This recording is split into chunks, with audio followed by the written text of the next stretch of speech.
Bonjour à tous, nous allons aujourd'hui étudier le chapitre 16 du Tanya.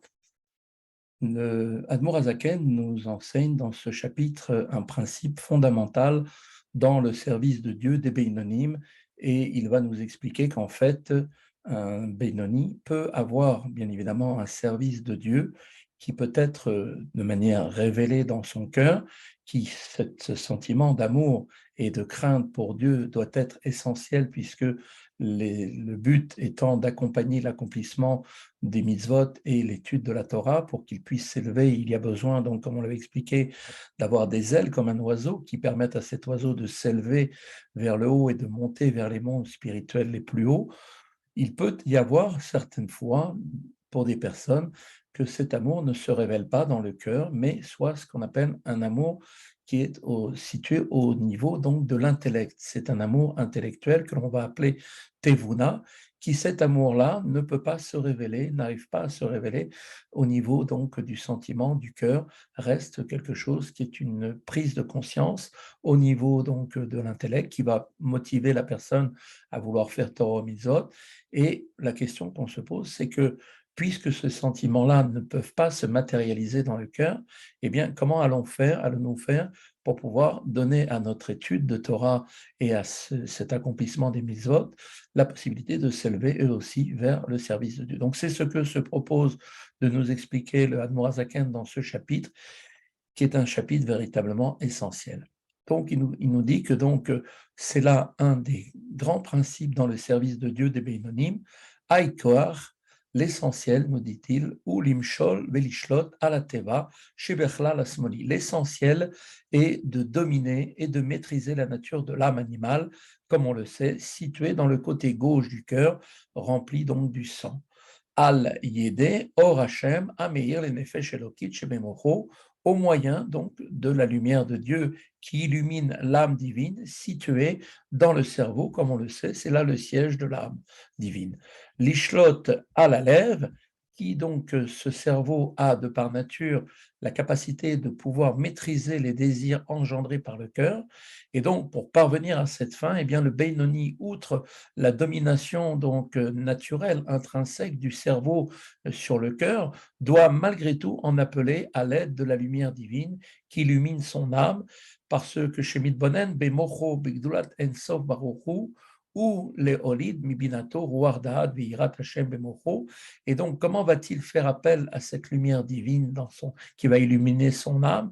Eh bien, cela en méditant dans son cerveau sur la grandeur d'Akadosh Baruch Hu, Ensof, l'infini béni soit-il, qu'il est pour engendrer à partir de cette prise de conscience, donc à partir de sa compréhension, un esprit de connaissance et une crainte de Dieu dans son cerveau. Liot surmera deoraita vederabanan, de sorte qu'il va maintenant, après ayant pris conscience, se détourner du mal qui est condamné par la Torah et par nos sages, afilou isurkal chez Divrehem chas veshalom, et qu'il va même s'interdire, donc s'éloigner d'un interdit mineur d'ordre rabbinique que Dieu préserve. Be'avat Hashem belibo bechlal et imini, et la méditation va permettre également, cette méditation, d'engendrer un amour pour Dieu qui se manifestera dans le côté droit de son cœur, qui est donc dans la cavité droite du cœur, donc le siège des facultés émotionnelles de l'âme divine. Donc l'âme divine se situant dans le cerveau a aussi sa place dans le côté droit du cœur. Et donc, cela va révéler chez lui, donc par cette prise de conscience, avec une passion et un désir de s'attacher à lui, comme il est dit dans les mots Bechashika, Bechapitsa, les Dvekabo, pour s'attacher à lui, Bekiyum mitzvot de Oraita Vederabanan, par l'accomplissement des préceptes de la Torah et des sages, comme il est dit, Betalmud Torah, Keneget Kulam, et l'étude, comme on le sait, équivaut à tous les commandements réunis.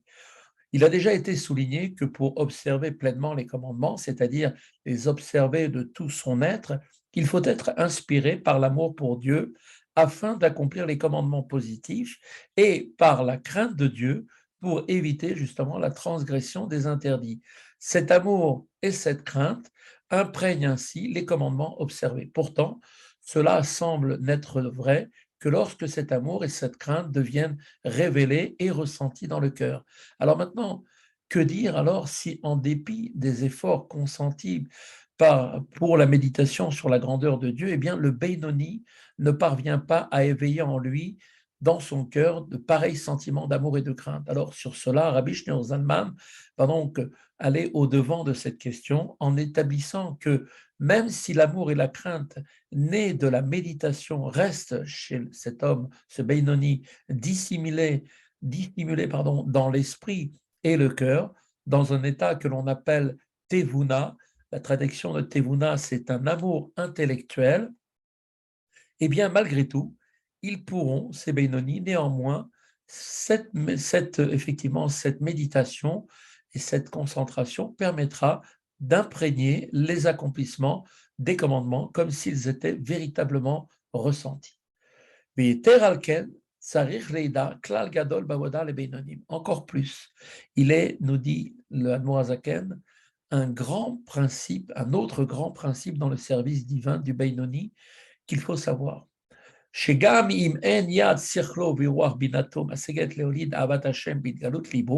Que même si son intellect et sa compréhension à ce Beinoni ne sont pas en mesure d'engendrer un amour pour Dieu révélé en son cœur,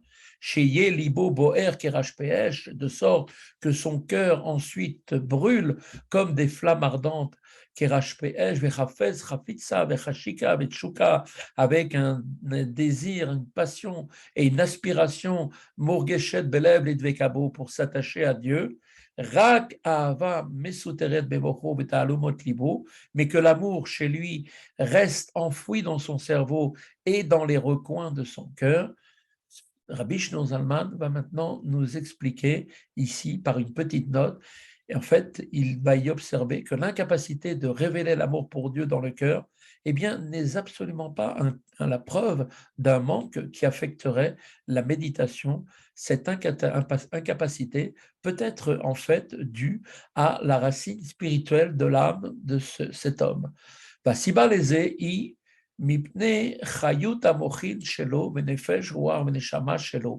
La raison, nous dit l'Admour Azaken, de cette inhibition est que son intellect et les niveaux de Nefesh, Ruach et Neshama de son âme, eh bien, relèvent chez cet homme du niveau dit de gestation, Ibour en hébreu, et comme l'enfant qui est donc dissimulé au sein donc du niveau de la compréhension supérieure, qui est donc Bina, la mère supérieure, donc l'enfant qui est donc au niveau de gestation dans le ventre de sa mère.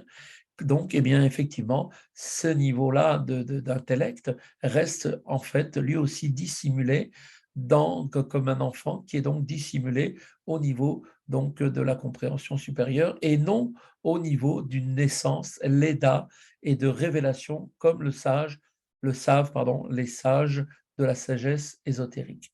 Voilà ici la fin de la note. Voilà une brève explication que ce qu'on vient de dire. La Morazaken nous enseigne que les émotions engendrées par l'intellect, par exemple l'amour pour Dieu, engendré par la méditation sur sa grandeur, eh bien, peuvent connaître deux états. Premièrement, il y a cet état selon lequel l'émotion est d'ores et déjà engendrée et révélée, figurée symboliquement par la naissance, l'éda. Et deux, il y a un état préalable dans lequel l'émotion est encore partie intégrante de l'intellect, figurée donc par la gestation comme un enfant qui est dans le ventre de sa mère. Et dans ce dernier, l'émotion consiste alors simplement en une inclination intellectuelle pour l'objet de la compréhension. Donc, ce niveau de hibour. Ces deux états eh bien, existent également dans les attributs divins, dont les émotions humaines en fait en sont le reflet. Les attributs divins, les midotes de bonté, chesed, de sévérité, gvura, etc., qui existent de façon révélée, eh bien, existent aussi à l'état caché dans l'intellect supérieur Bina, qui est donc la mère, qui est en fait leur source.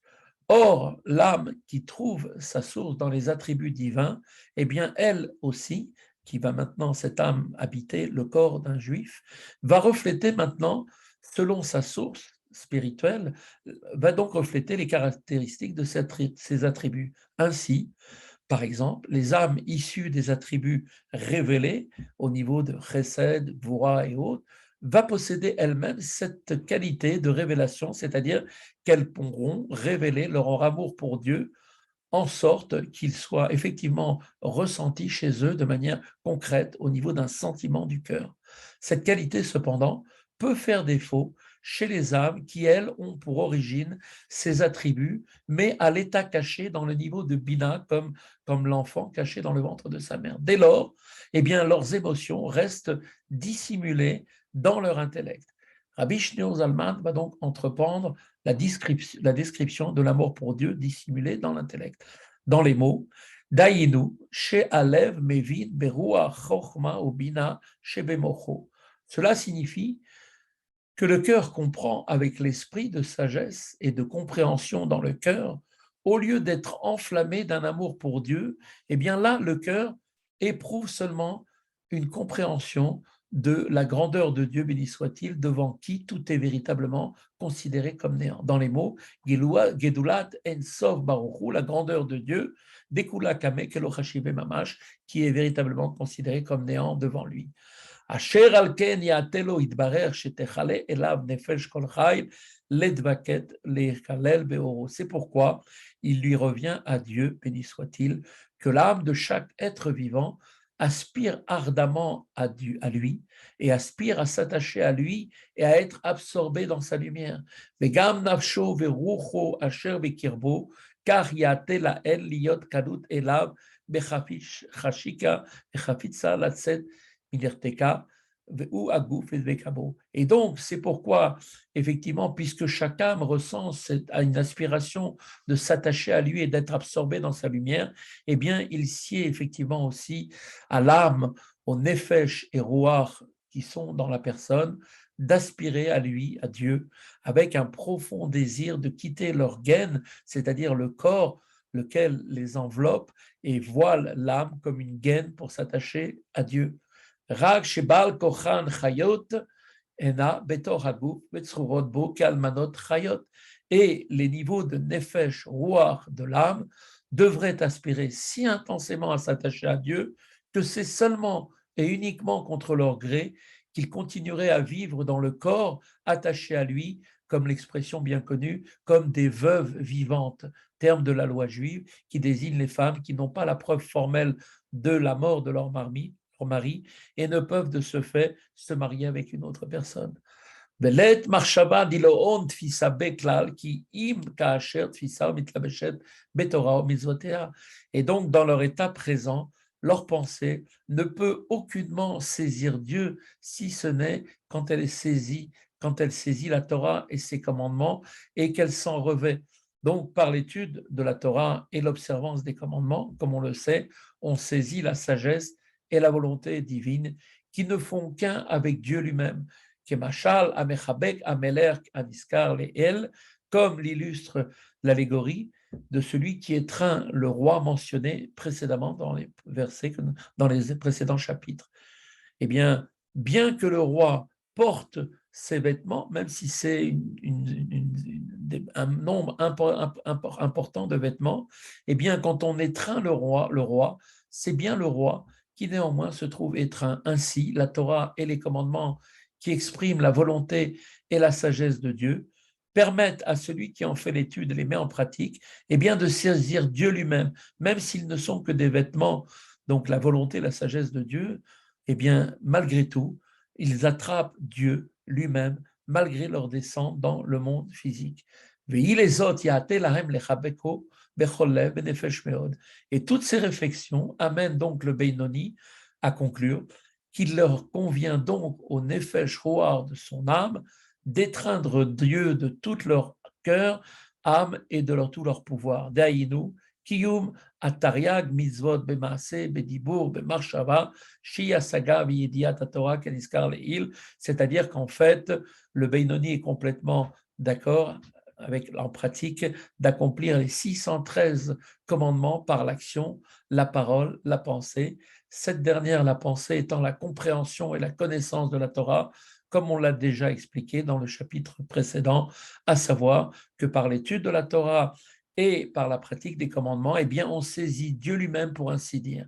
C'est donc la méditation sur la grandeur de Dieu qui inspire à ce moment-là l'accomplissement des commandements, et donc elle amène cette méditation à prendre conscience que devrait être ressenti le profond désir de se lier à Dieu, et ce lien ne peut être établi uniquement que par l'accomplissement des commandements et par la pratique de l'étude de la Torah.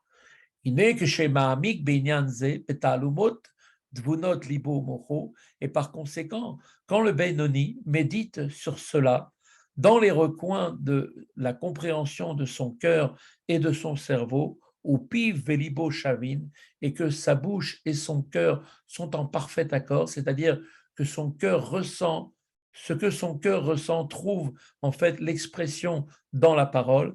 C'est-à-dire que cet homme-là accomplit avec sa bouche par la parole la résolution issue de sa compréhension, la compréhension de son cœur et de son cerveau. Daïnou, c'est-à-dire à savoir l'iyod betorat Hashem chavso v'yage ba yomam balayla befiv, c'est-à-dire que cet homme-là est prêt à consacrer son désir sur la Torah de Dieu en étudiant oralement cette étude jour et nuit. Et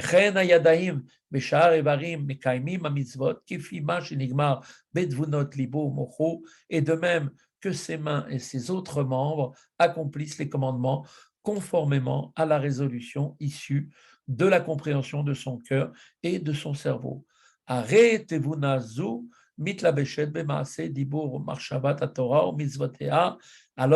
quand il met en œuvre sa résolution, cette tevuna, ce sentiment intellectuel, comme on a dit, qui ne peut être qualifié d'amour et de crainte au sens du terme, et en est pour cette raison défini comme tevuna, littéralement compréhension, eh bien, est revêtu de l'action, la parole et la pensée, qui relèvent eux-mêmes de la Torah et de ses commandements, et constituent donc pour elle, l'action, la parole et la pensée, un niveau d'intellect, de vitalité et d'aile, comme on avait dit, pour permettre de s'envoler, de permettre de s'élever effectivement vers le haut.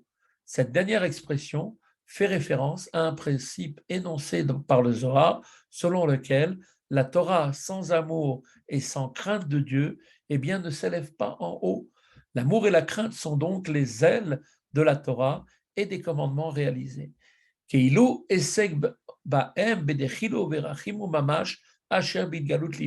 Et l'amour et la crainte qui relèvent du niveau intellectuel de Tevuna, bien qu'ils ne soient pas ressentis en son cœur, servent eux aussi également d'elle pour son étude de la Torah et son observance des commandements. Eh bien, c'est comme s'ils les avaient, comme s'ils étaient employés avec un amour et une crainte révélés en son cœur. Et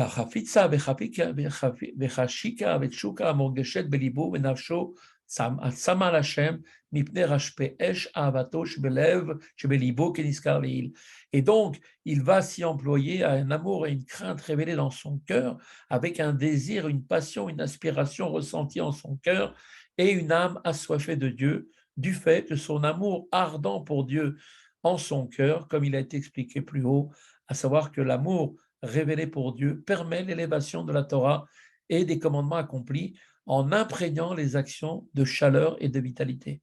Toutefois, l'affirmation selon laquelle la forme d'amour qui relève du niveau de Tevuna, cet amour intellectuel, permet l'élévation de la Torah et des commandements, par leur permettre à eux aussi de s'envoler, eh bien, mérite quand même d'être justifié. Pourquoi? Eh bien, en effet, ce sentiment d'amour n'étant pas lui-même révélé concrètement dans le cœur, au niveau du sentiment du cœur, mais reste uniquement au stade intellectuel, quelle dimension peut-il, ce sentiment, apporte-t-il à l'accomplissement des commandements pour permettre l'élévation de ces derniers?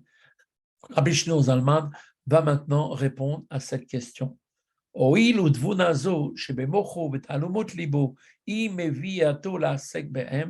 bien, puisque cette tevuna qui se trouve dans son cerveau, cet amour intellectuel qui se trouve dans son cerveau et dans les recoins de son cœur, c'est bien cet amour et cette crainte intellectuelle qui le conduit à s'employer à la Torah et au commandement. Car s'il n'avait pas médité sur cette tevuna, cet amour intellectuel qu'il a engendré par son étude de la Torah, eh bien, il se serait à ce moment-là employé à faire uniquement s'occuper que des besoins de son corps, puisque n'ayant pas d'autres occupations, eh bien, il se serait occupé en priorité à ses besoins corporels. Eh bien là, וגם הוא מתמיד בלימודו בטבעו, אף על פי כן אוהב את גופו יותר בטבעו. Et même si on va dire qu'il s'agit d'une personne qui par nature est assidue à son étude et qui le fait de manière systématique, comme une habitude, comme quelque chose de naturel chez lui. Eh bien néanmoins, il faut savoir que chaque être vivant éprouve naturellement un plus grand amour pour son corps, parce que son corps est sa matérialité et c'est ce qui est essentiel chez lui. Comment cette assiduité peut-elle prévaloir sur les demandes de son corps auquel cependant il est par nature sensible? Eh bien, c'est l'amour pour Dieu en l'occurrence, l'amour qui relève du sentiment du niveau de Tevuna, cet amour intellectuel qui reste effectivement dissimulé, qui motive en fait cet homme à étudier la Torah et à accomplir les commandements. Et donc c'est lui, cet amour-là intellectuel, qui va pourvoir cette étude et cet accomplissement, eh bien, des ailes nécessaires à leur élévation, comme si cette motivation provenait d'un véritable amour révélé et ressenti dans le cœur. Vezé Ramzou Rabotenouzal, et c'est ce à quoi nos ramis m'ont fait allusion, béni soit leur mémoire, au principe, à savoir que l'amour qui relève du niveau de Tevuna, donc au niveau intellectuel, eh bien, peut également apporter lui aussi une élévation à l'étude de la Torah et à la pratique des commandements. Eh bien, nos Sachamim nous ont dit, quand Akadosh Baruch Hu joint une bonne pensée à l'acte, si cette déclaration de nos sages devait être uniquement comprise dans son sens littéral, c'est-à-dire que Dieu assimile la simple intention d'accomplir un commandement à l'acte, quand il y a force majeure, il aurait dû être écrit l'écriture considère comme s'il l'avait effectivement fait. C'est pas comme ça que c'est marqué. Pourquoi employer une expression indirecte? Dieu joint la pensée à l'acte, ce qui laisse entendre qu'un acte a bien été exécuté, mais qu'il reste détaché de la pensée jusqu'à ce que Dieu les ait rattachés ensemble. Et là, Aïnien. Toutefois, l'explication réside dans le principe que nous avons expliqué précédemment. Quel est-il? Un rappel qui des chilo verichimo shebit galut libo em mitlabeshim b'maasa mitzvot yachuyotam lepachal le'ela. Comme on le dit, c'est la crainte et l'amour révélés dans le cœur qui se revêt de l'accomplissement des commandements, leur donnant vitalité pour qu'ils s'élèvent en haut. Pourquoi?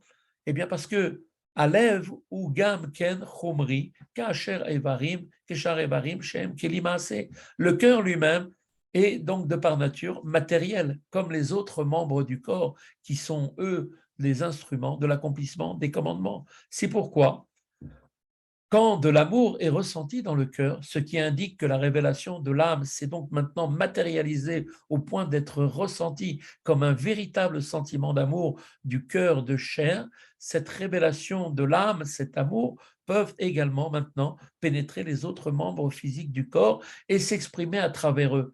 Quand les membres agissent alors conformément à cet amour, celui-ci, cet amour, les imprègne de vitalité parce que le cœur lui-même n'est ni plus ni moins la source de la vitalité de tous les membres, comme il va maintenant être expliqué.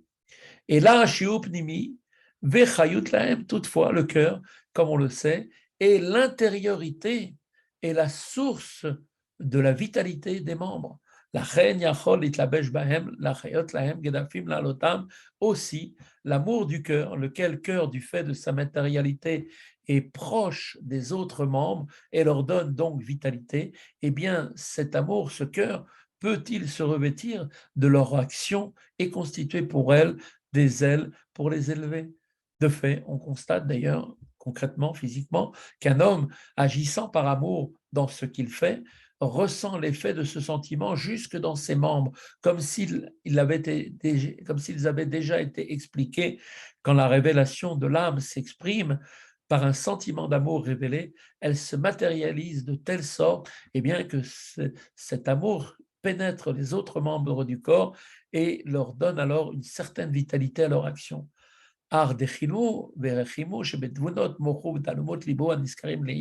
Toutefois, cela ne peut malheureusement pas être appliqué à la crainte et à l'amour précédemment mentionnés, qui se situent au niveau de la tevuna, que l'on appelle donc l'amour intellectuel du cerveau et des recoins du cœur. Elle, cet amour et intellectuel sont d'un ordre bien plus élevé que le niveau de l'action, puisque l'action étant le dernier niveau, pensée, parole et action. Donc, elle, l'amour intellectuel se situe au niveau de la pensée. Et donc, forcément, puisqu'ils sont de la catégorie de la pensée, ils ne peuvent se revêtir de l'accomplissement des commandements, pour devenir pour eux une force intellectuelle et une vitalité, les alotam, les parchaléala, pour les élever et les amener vers le haut. Donc, l'incapacité de cet amour à s'exprimer au-delà de l'intellect, qui reste uniquement bloqué au niveau du cerveau, au niveau de la pensée, eh bien, ce dernier, étant plus spirituel que les autres membres, montre que la révélation de l'âme présente dans l'amour qui relève du niveau de Tevuna ne s'est pas suffisamment matérialisée pour pouvoir maintenant pénétrer les autres membres plus matériels, comme cela aurait dû être par une descente progressive du cerveau vers le cœur, comme on peut le remarquer.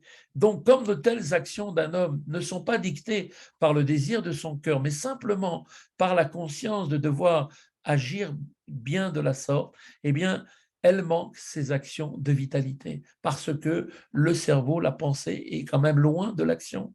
Il en est de même de l'amour et de la crainte qui relèvent du niveau de Tevuna, cet amour qui est donc intellectuel. Ils sont si éloignés, ces amours, cet amour et cette crainte des membres, ils sont tellement éloignés des membres qu'ils ne peuvent vivifier l'accomplissement des commandements et les élever. Cela, bien évidemment, si, et je dis bien si, ce n'était Dieu qui les joint et les unit et unit à l'action pour lui servir d'aide. Dieu fait ce miracle extraordinaire, qu'il vient les joindre et les unir à l'action.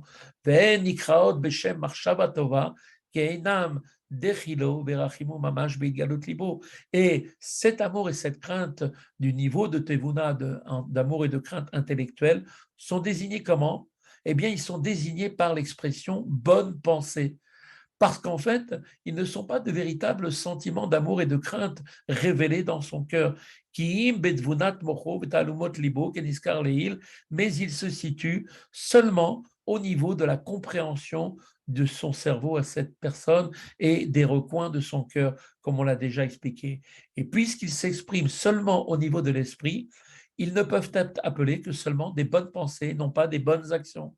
C'est donc à cette idée que les Chachamim de mémoire bénie ont fait l'allusion quand ils ont énoncé le principe selon lequel Dieu joint une bonne pensée à l'acte. Donc Dieu fait le lien entre ce qui est de la pensée, qui est du domaine de l'intellect, vers l'acte, qui est du domaine de l'action. Et donc, il est dit que Dieu joint la bonne pensée, c'est-à-dire l'amour et la crainte qui relèvent du niveau de Tevuna, à la bonne action accomplie, effectivement, de sorte que cette dernière n'est pas séparée de la pensée, mais elle est élevée par elle. Voilà le miracle que Dieu fait. Dans la note suivante, Rabbi Shneur Zalman observe que cette idée apparaît également dans la Kabbale en termes des sphirotes, des attributs divins. On peut donc en déduire le principe équivalent dans le service divin. Voilà la note, les mots. Comme il est également écrit, nous dit l'Admorazaken, dans le Zohar et dans le Esraïm, Detvuna otiot ban ou bat shen dechido verachamim. En réalité, le mot hébreu tevuna est constitué des lettres qui forment deux mots, les mots ben et bat, le fils et la fille, qui symbolisent en fait, en termes de sentiments humains, l'amour et la crainte.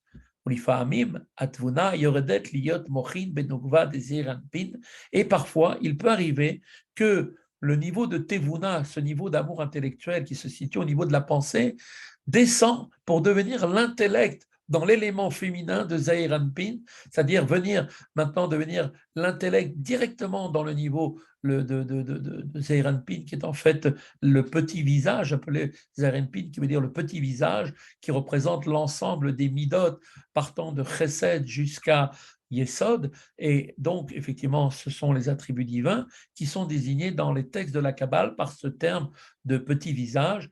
Et le niveau féminin dont il est question ici correspond au dernier de ces attributs, qui est donc l'attribut de Malchut, lequel fait référence au niveau humain, aux lettres de la Torah et des commandements.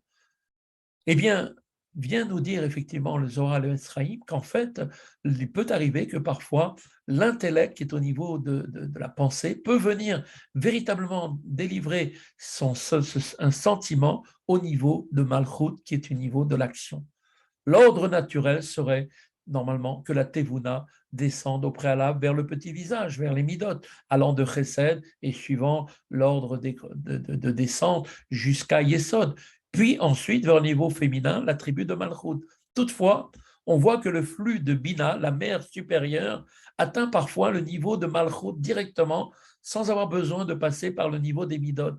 De même, dans le service divin, le processus naturel voudrait que la compréhension engendrée par la méditation donne naissance à des sentiments d'amour et de crainte qui ensuite, à leur tour, s'exprimeraient dans l'observance des commandements. Toutefois, il existe aussi un autre ordre dans lequel la Tevuna atteint directement les actes par un passage au-dessus donc de Zeir Anpin pour arriver directement chez Malchut, qui est le niveau, le pouvoir de l'action.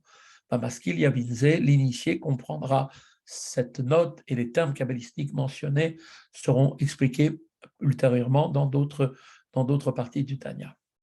Voilà ici la fin de la note. Donc maintenant, qu'est-ce que Rabbi Shneor Zalman nous a expliqué, va nous permettre maintenant d'expliquer que la jonction que Dieu opère entre la bonne pensée qui relève du niveau de Tevuna et les bonnes actions, qui permet l'élévation de ces dernières jusqu'au monde spirituel de Bria, désigné dans les termes de la Kabbale comme un monde de compréhension. Bina, c'est le monde de la compréhension. Bria, pardon, c'est le monde de la compréhension, où s'élèvent toutes les mitzvot imprégnées d'un amour et d'une crainte révélée par la méditation sur la grandeur de Dieu. Cependant, il faut savoir que même sans cette jonction du niveau de Tevuna au niveau de l'acte et à l'étude de la Torah, eh bien, et à l'accomplissement des commandements, eh bien, s'élève jusqu'au monde de Yetzira, désigné comme un monde du sentiment, d'accord, qui est le monde du sentiment, et ce, grâce à quoi? Au moyen de l'amour et de la crainte de Dieu, qui est en fait l'héritage qui a été donné par nos patriarches à chaque juif, qui est dans le cœur de chaque juif. ou כדי לעלות מעשה מצוות והיסק התורה נעשים על ידי מחשבה טובה הנ"ל עד עולם הבריאה. Mais Dieu, lui, va par sa bonté réaliser cette jonction de la tevuna, donc ce niveau d'amour intellectuel et de crainte intellectuelle à l'action, faire le lien entre la pensée et l'action directement, sans passer par la parole, afin d'élever l'accomplissement des commandements et l'étude de la Torah effectuée du fait de l'influence de la bonne pensée mentionnée précédemment, c'est-à-dire des sentiments qui relèvent du niveau de Tevuna, d'amour et de crainte intellectuelle, va permettre d'élever par l'action qui est faite par cette personne, ce Beinoni, jusqu'au monde de Bria. Comme Aliyat Torah Bamizvot, Anaasim Aliyede Dechilo Verechimus Sechleim, qui, comme on le rappelle, est l'endroit et le monde de Bria, où s'élève l'étude de la Torah et l'accomplissement des commandements qui résultent de l'amour et de la crainte engendrés par l'intellect, lesquels sont révélés dans le cœur. Aval belavachi, mais si Dieu n'avait pas fait le lien entre cette bonne pensée et l'action, Nami olim leolam Yetzira, il pourrait monter quand même jusqu'au monde, le monde de Yetzira, en vertu de quoi? Eh bien, en vertu de la crainte et de l'amour pour Dieu qui est naturel, qui est cet amour dissimulé dans le cœur de tous les Juifs à la naissance, comme cela sera expliqué bien plus longuement, un peu plus loin. Donc, en résumé, maintenant, pour conclure notre chapitre, eh bien, même celui qui n'est pas à même de susciter un sentiment d'amour et de crainte révélé en son cœur, parce que c'est sa nature, parce que c'est la source de son âme, la racine de son âme, eh bien, cet homme-là aussi, ce Benoni, peut servir Dieu d'un service parfait au moyen des sentiments qui relèvent du niveau de Tevuna, du niveau de l'intellect, donc de l'amour et de la crainte intellectuelle. Et donc son étude de la Torah, comme son accomplissement des mitzvot, parviennent, grâce à Dieu qui les réunit ses actions à cette bonne pensée, et bien ainsi, Dieu permettra donc à son étude de la Torah comme à ses accomplissements de pouvoir monter au niveau d'élévation que de la même façon que ceux qui seraient inspirés par un amour et une crainte de Dieu révélés dans le cœur. Voilà, c'est ici que se conclut notre chapitre 16. Je vous souhaite à tous une très bonne continuation et à bientôt.